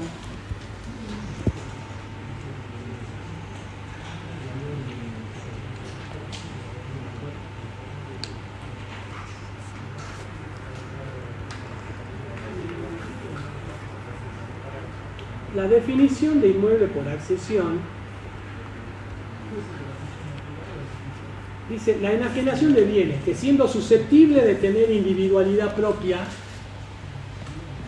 se encuentren adheridos al suelo al momento de su transferencia, en tanto tengan para el responsable el carácter de bienes de carga. Tiene que estar adherido, o sea, la puerta y la ventana tienen que estar adheridos y yo vendo todo. En ese momento de enajenación tiene que estar adherido. El árbol está adherido, la ventana está adherida, la puerta está adherida, el trigo está adherido. Vendo todo. Ahora, ¿pero qué quiere decir tener individualidad propia? Después lo dice. No se puede vender solo. Tener individualidad propia implica tener funcionalidad propia. ¿Y qué quiere decir? Cuando, pese a su adhesión al inmueble, puede ser separado de este y comercializarse en condiciones normales de mercado. Eso quiere decir tener individualidad propia.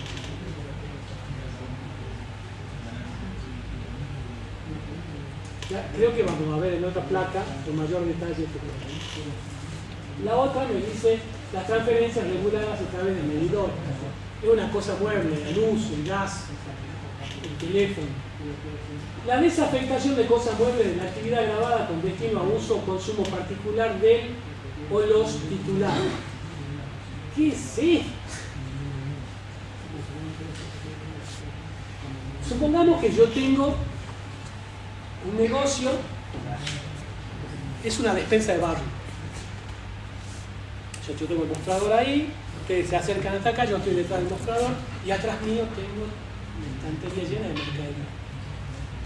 ¿Sí? Y soy responsable de inscribir. Entonces, si yo saco algo de acá y se los vendo a ustedes, tengo que hacer una factura y pagar el impuesto correspondiente.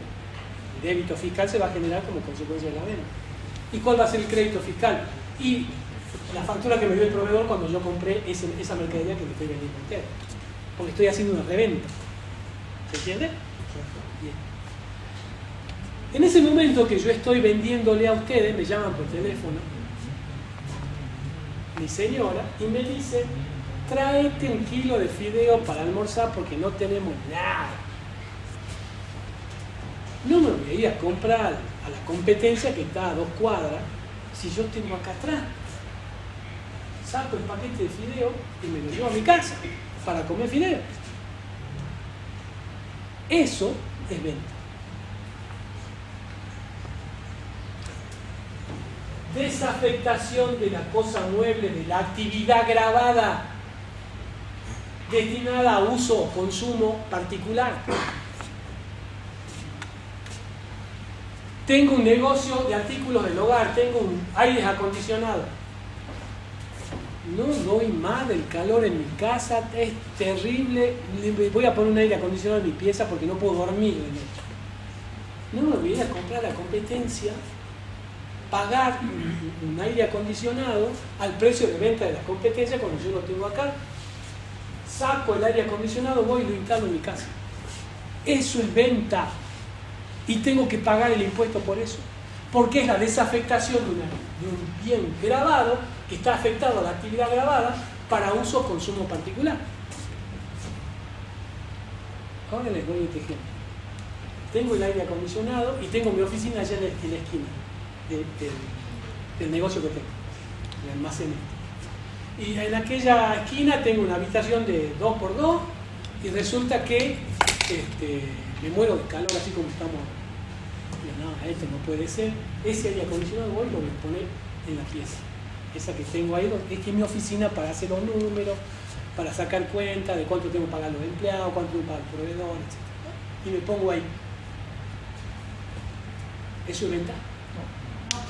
¿Por qué no? Porque no es para uso particular, sino para, o sea, sería como para la empresa, para el negocio. ¿Estoy desafectando las cosas muebles de la actividad grabada? No. Sí. No, porque está así, Pero la misma actividad. Sigue estando en la actividad. Por más de que yo haga trabajo de oficina, es actividad grabada lo mismo. Está dentro del negocio. Entonces tengan cuidado con eso. Porque habla desafectación de cosas muebles de la actividad grabada, redundo con esto, con destino a uso o consumo particular. Cuando yo hago eso, cuando saco el aire acondicionado y lo puse en la pieza aquella, no es para consumo particular. Sigue estando en la actividad grabada. ¿Qué es lo que hice? Le cambié el destino al bien. Era un bien de cambio acá y lo mandé como bien de uso. Eso no es venta. No me va a generar un débito fiscal.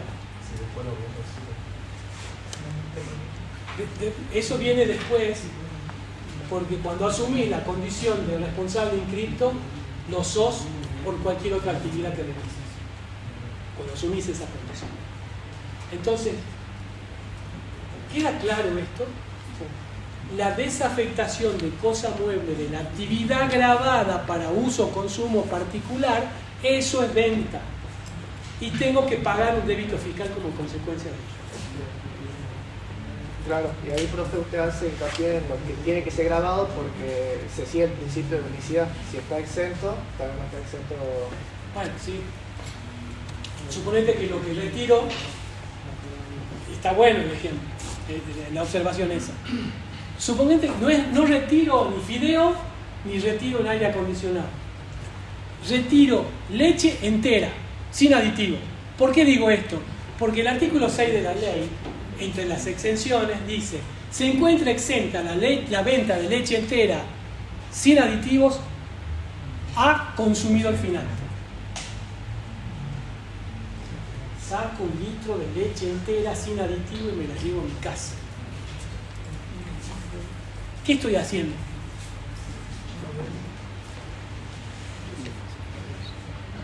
¿Estoy desafectando una cosa mueble de la actividad grabada? Pero no es grabado, está exento. En principio está todo grabado, pero eso está después exento. Es que está exento. ¿Y yo qué condición tengo? Está grabado. Porque para que esté exento, acá hay una exención mixta. Porque hablamos de una exención objetiva, que es la leche, y mixta, que el comprador sea un consumidor final. ¿Cómo es ahí? ¿Por qué dice que sea consumidor final y no responsable inscripto? Porque si sería un responsable inscripto es porque yo voy a comprar. Si yo soy responsable inscripto y voy y compro una leche para tenerlo en mi actividad grabada, para vender la leche, es obvio que está grabado. Pero yo cuando voy a mi negocio y saco el litro de leche para llevármela a mi casa, ¿qué condición estoy asumiendo yo al hacer eso? ¿Como responsable inscripto o como consumidor final? Como consumidor final. Más allá del principio de unicidad.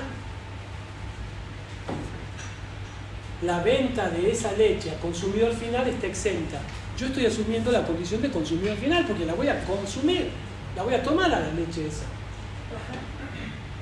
Puede ser que ahí también se interprete por, o sea, lo mejor, lo más favorable para el consumidor, o sea, o lo más favorable para el que está grabado, para el que no tiene que pagar. O sea, no son dos, no leyes, pero dos normativas que chocarían.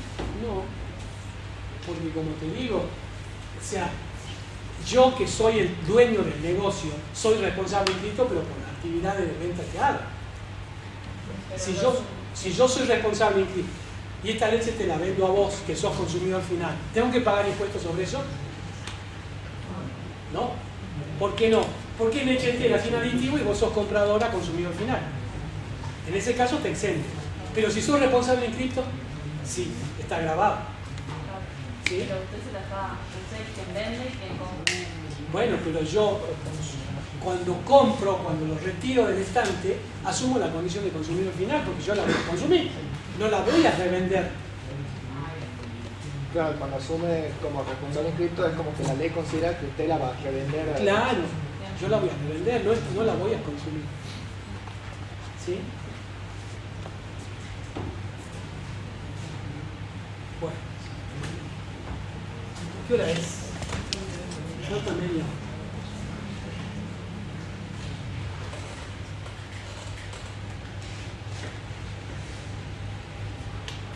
Pasemos una más. Bueno, acá es un poco lo que te decía. La incorporación de bienes de propia producción en los casos de locación y prestación de servicios exentos no grabados.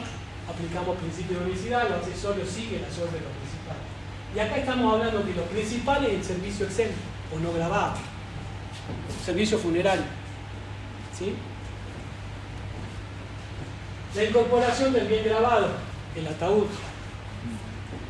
Es un bien que si se vende por sí solo está en un bien de cambio, una cosa mueble que está alcanzada por el impuesto. Si es de propia producción, el servicio está exento, pero el bien está grabado. Rompe el principio de unicidad. Pero si el bien que se incorpora es adquirido de un tercero, sigue la suerte de la unicidad. Está exento. Ahora lo hagamos al revés. El servicio está grabado e incorporo un bien que está exento. Supongamos, yo presto un servicio de lunch o tengo, no sé, que vendo desayunos, etc. Digamos, tengo como una especie de bar. ¿Sí? Es un servicio que está grabado, el servicio de bares. Y resulta que uno de ustedes viene y me pide leche entera sin aditivo. Y ustedes asumen la condición de consumidor ordinario.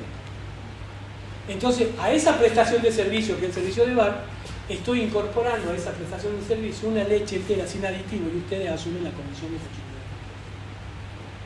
¿Eso está grabado o está exento? ¿Se entiende el ejemplo, no? Sí. Ahí dice que está grabado, así que... ¿Cómo? Ahí dice que está grabado, así que... ¿Pero por qué? Claro, por unicidad. Por unicidad. Porque la única excepción está dada por el servicio exento, no por el servicio grabado. ¿Está? Por ahí se complica el tema en IVA, ¿no? No crean que es así nomás, ¿no? Es complejo por la vinculación de artículos que tiene. Pasemos uno más. Bueno, el tema de la enajenación de inmuebles por accesión. Ese inmueble por accesión, la puerta o la ventana, debía reunir estas características. Tener individualidad propia. Tener individualidad propia que implicaba tener funcionalidad propia, es decir, que se podía vender al extraerlo del inmueble y que tenga un mercado definido, un precio determinado y se pueda vender como bien de cambio. Pero esa venta de ese inmueble tenía que estar adherido al suelo. Yo estoy vendiendo esta habitación con las puertas y ventanas instaladas. Lo que me dice la ley, esa puerta y esa ventana es venta de inmueble por accesión y por lo tanto tengo que pagar el impuesto de eso. No del inmueble que estás vendiendo, sino de las puertas y ventanas. Y tiene que tener un carácter de bienes de cambio para el sujeto que vende, por supuesto. Y acá hay algunos ejemplos. Inmueble, por ejemplo, venta de un campo con sembrado de maíz o trigo, que es el ejemplo que voy a dar. El carácter del bien, el maíz es bien de cambio para el sujeto que vende. ¿Sí? Por lo tanto, está grabado. La venta del campo con el sembradío de maíz. El maíz es un inmueble por accesión. ¿Por qué? Porque el maíz cumple con estos requisitos. Cuando hablamos de una plantación fructual, el tema de la palta, como decíamos, es un bien de uso el árbol. No lo puedo sacar y vender. Entonces, en ese caso, no es un inmueble por accesión, por lo tanto, no está grabado y no tengo que pagar impuesto alguno. Venta de un campo con plantación forestal. ¿Cuál es ese? Pino, álamos. ¿Sí? En realidad yo planto los pinos o los álamos para vender los pinos o los álamos, no para vender el inmueble.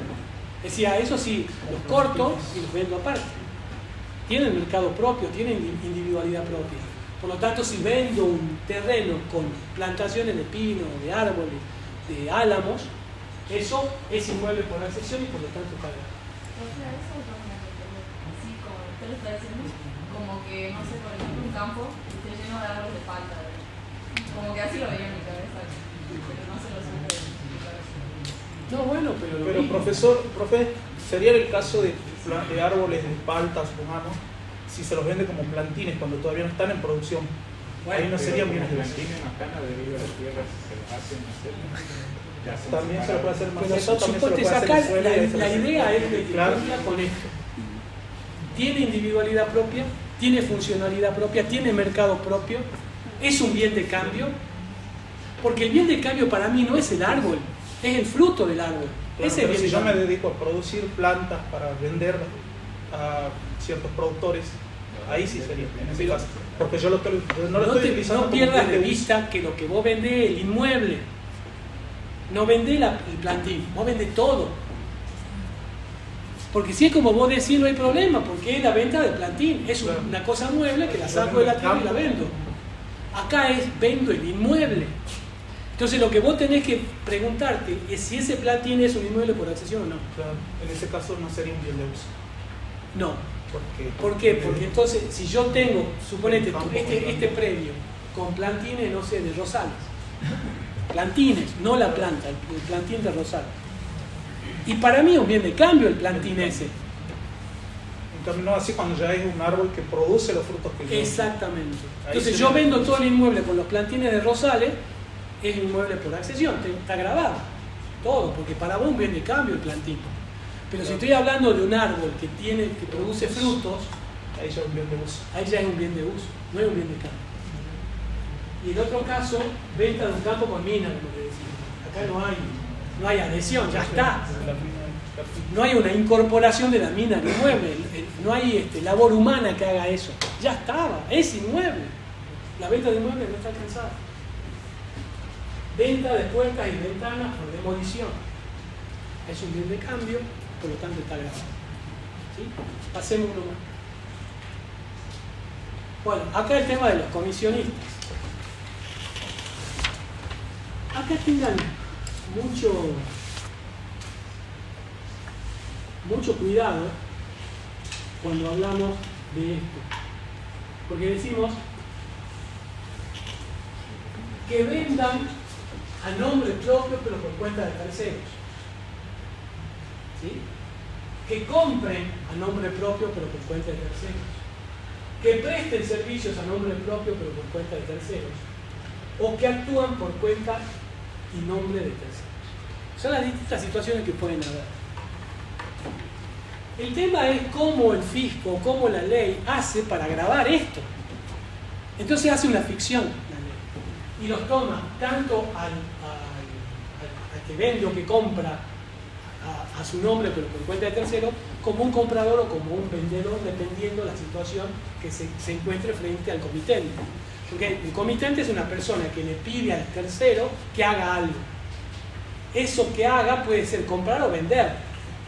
Lo hace como a nombre propio, pero por cuenta mía. ¿Cómo trabaja la ley ahí para determinar el impuesto? Entonces dice, es un régimen especial que crea una ficción legal en el cual el intermediario, condicionista, consignatario u otro intermediario que actúa en nombre propio, pero por cuenta de tercero, es tenido tanto como comprador como por vendedor respecto de su comité. Entonces, ¿qué es lo que pasemos una y vamos a ver el cuadrito? Por ejemplo, intermediario que vende en nombre propio por cuenta de un tercero. Tenemos el intermediario. Este es el comité, este es el que le pide que haga algo a este, y este lo hace. Entonces tenemos el intermediario, acá dice, intermediario que vende a un tercero. Y le vende. Este intermediario le vende a un tercero comprador. ¿Sí? Por esa venta se genera un débito fiscal. Ahora, pero le tiene que rendir cuenta al comitente de esa operación que le pidió que haga. Por lo tanto, ¿qué es lo que va a hacer? Fíjense que lo que hace el intermediario es como que compraría al comitente para obtener un crédito fiscal. Está rindiendo cuentas de lo que hizo, de lo que vendió. Por ejemplo, hagamos el ejemplo. Vendió a nombre propio, pero por cuenta de su comitente, 100.000 pesos a un comprador responsable inscrito, pactando con el comitente una comisión del 10%. No lo voy a hacer gratis, tengo que cobrar algo. Yo soy el intermediario, cobro por mi comisión por la intermediación. Entonces, cuando yo vendo, supongamos que vendo a 100.000 pesos, facturo 21.000 pesos de IVA, facturo total 121.000 pesos. Pero después tengo que ir y rendirle cuenta al comitente. Esto es lo que se llama líquido producto, cuando hago la rendición de cuentas. ¿Y cómo hago la rendición? Por la liquidación al comitente voy a tener el precio neto de la venta eran los 100.000. Y ahí le voy a cobrar mi comisión, el 10%. El 10% sobre los 100.000 es 10.000.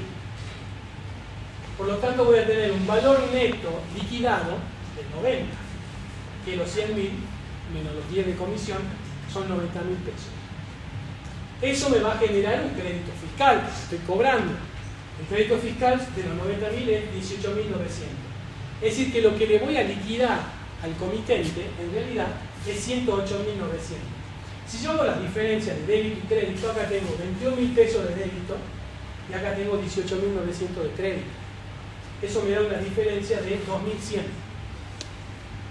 ¿Sí? ¿Y qué es los 2.100? No es otra cosa que el 21% de la comisión. ¿La comisión de cuánto era? De 10.000. El 21% de 10.000, 2.100. Esta es la forma que encontró la ley para poder gravar esta operatoria. Entonces, yo actúo por cuenta de un tercero, y en este caso estoy vendiendo algo por cuenta de un tercero. Pero yo en eso, en algún momento tengo que rendir cuenta al que me pidió que lo haga. Y cuando haga esa rendición de cuentas, que es el líquido producto, tengo que considerar la comisión, que me va a generar a mí ahí un crédito fiscal. ¿Por qué? Porque estos 21.000 pesos de débito no todo es mío. Es la venta total. Y no hay discriminación alguna. Pero ¿qué pasa? Yo hice esto este mes. ¿Sí? Pero no rendí cuenta todavía. Voy a rendir cuenta el mes que viene. Supongamos que la operación se realizó justo hoy, 30 de septiembre. Y esta la voy a hacer el 1 de octubre, mañana. No tengo tiempo ya. Lo hice a última hora. ¿Cómo voy a hacer mi declaración jurada? La ley dice, esto es septiembre. Tiene que pagar los 21.000 pesos. Sí, pero yo tengo que rendir cuenta, pero eso ya el mes que viene. Es otro periodo fiscal. Entonces, si yo la rendición de cuentas la hago el mismo periodo fiscal que realicé la venta, no tengo problema, voy a pagar el 21% de la comisión. Pero si lo hago al mes que viene, en octubre, y el mes que viene voy a tener un crédito fiscal computable y no voy a tener este débito. Pero le estoy adelantando financieramente al fisco el 21% de la venta. Y me lo voy a descontar el mes que viene, o sea, voy a tener un costo financiero ahí. Los 18.900 que me voy a poder computar el mes que viene, lo voy a hacer sobre algo, supongamos que no realice nada el mes que viene, no realice ninguna venta, voy a tener 0 débito y voy a tener un crédito de 18.900. Entonces, para que solamente pague el IVA de la comisión, la venta y la liquidación o la rendición de cuentas tienen que suceder en el mismo periodo fiscal. Esto es cuando vendemos nombre propio, pero por cuenta de tercero. El siguiente ejemplo creo que es compra. Compra en nombre propio, pero por cuenta de tercero. El análisis es el mismo. Este es el intermediario. Este comitente le pide que compre a un tercero y este va y le compra. ¿Qué le va a generar eso? Un crédito fiscal. Y después tiene que rendirle cuenta al comitente. Acuérdense que la ley dice, lo va a tomar al intermediario como comprador o como vendedor según la situación en la que se encuentra. Entonces, cuando le rinda cuenta al comitente, va a ser como si fuera una venta, como si fuera un vendedor. El ejemplo es mismo. Compró a nombre propio, por cuenta de su comitente, 6.000 pesos a un vendedor responsable inscrito, pactando con el comitente una comisión del 10%. Ejemplo es lo mismo, nada más que en lugar de ser venta, es compra. Por la compra recibe una factura, 100.000 pesos el neto, IVA 21.000, total 121.000 pesos. ¿Qué serían los 21.000? Crédito fiscal, porque es una compra. En el caso anterior era un débito fiscal, ¿se acuerdan? Pero estábamos vendiendo. Bueno, ahora tengo que rendir cuentas. ¿Y cómo voy a rendir cuentas? Tengo los 100.000 pesos de la operación de compra, pero acá le sumo la comisión, el 10%. En el caso anterior se lo restaba, ¿se acuerdan? Acá se lo sumo. Total del valor 110. IVA 23.100. Total 133. Diferencia. Débito fiscal es esto, 23.100. Menos los 21.000 de crédito fiscal, total a pagar 2.100. ¿Y 2.100 qué es? El 21% de la comisión. De la misma manera, si la rendición de cuentas lo hace después, acá voy a tener un crédito fiscal que no voy a poder compensar con nada. O sea, voy a tener un saldo a favor que después me lo tendré que compensar cuando haga la rendición de cuentas en un periodo fiscal posterior. ¿Sí? Hacemos una. Quedan 15. Intermediario que presta servicio a nombre propio, pero con cosas de lo mismo. Nada más que en lugar de vender, estoy prestando un servicio. El comitente le ordena al intermediario que le preste un servicio al tercero. Y se lo prestan. Y por esa prestación de servicio tiene un débito. Y cuando rinda cuentas al comitente, lo va a hacer como vendedor, como comprador, de la factura de su participación. En el mismo caso, y tenemos el valor del servicio prestado por el intermediario, es 38.000. Y percibe una comisión del 40%. Si el servicio es 38.000, el IVA de eso es 7.980, si no he calculado mal, es el 21%, ¿no? Corríjanme si está mal. Y el 40%, los 15.200, tendría que ser el 40% de los 38. Eso me va a generar un crédito fiscal de 3.192. El IVA a pagar va a ser la diferencia, 7.980 menos 3.182, 4.188. Pero entonces, ¿cómo funciona? Cobrado por el intermediario, es decir, lo que le cobró al tercero por la prestación del servicio. 45.980. ¿Y qué es eso? Los 38.000 del servicio más el IVA, 7.980. Y paga a su comitente los 18.398, que son los 15.200 más el crédito fiscal que eran los 3.192. Obtiene una diferencia de 27.588. Y esa diferencia se descompone del 60% que es su comisión, que son los 22.800, y el IVA de esa comisión, el 21% de eso que eran los 7.900 menos los 3.192. Eso hace que tenga 27.588 pesos, que es la composición de esta diferencia. Pero siempre funciona igual, o como vendedor, o como comprador, o como prestador de servicio o adquirente del servicio. El ejemplo que sigue sería, que decir, a ver, no, esto es intermediario que actúa por cuenta y en nombre del tercero. Acá la cosa cambia, en este caso. ¿Por qué?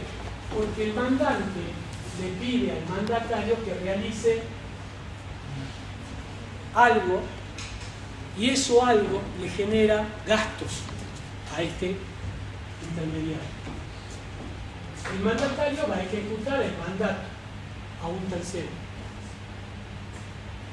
Por ese mandato que realiza, obtiene un crédito fiscal, pero de gastos que pueden o no ser reembolsables, porque el comitente le puede decir, bueno, mira, hacer el trabajo pero yo te voy a reembolsar parte de esos gastos. Y van a haber gastos que no van a ser reembolsables, porque pueden ser gastos generales.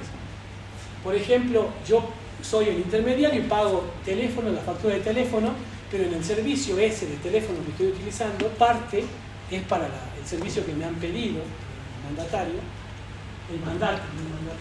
y otros gastos que lo utilizo porque necesito tener el teléfono. Entonces esos serían gastos no reembolsables. Lo que tengo, el crédito fiscal que me genera por gastos reembolsables y el crédito fiscal por gastos no reembolsables. Tengo dos créditos fiscales que no tendré que diferenciar. Y voy a tener débito fiscal proveniente de la comisión y de gastos reembolsables vinculados a esa operación. En el cuadro que viene está el ejemplo.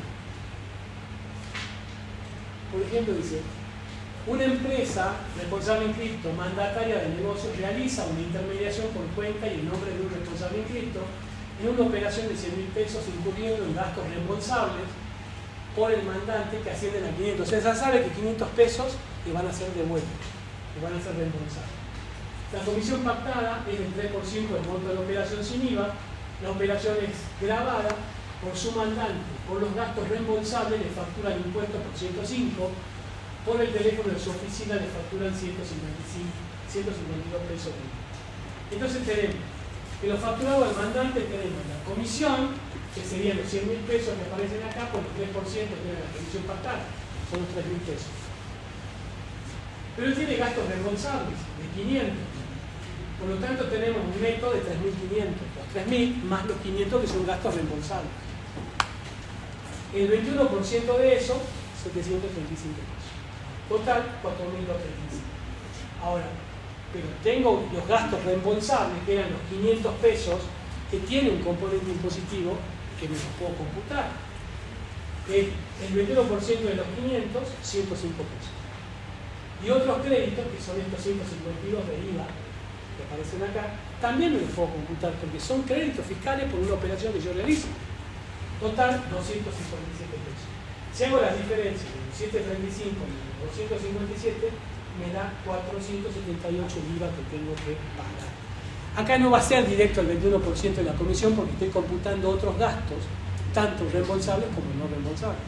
Entonces, pero esto es lo que yo lo que voy a terminar pagando al IVA en este caso. Chicos, vamos a dejarlo ahí porque ya están esperando. Creo que no queda mucho, ¿no? Para terminar queda un poquito.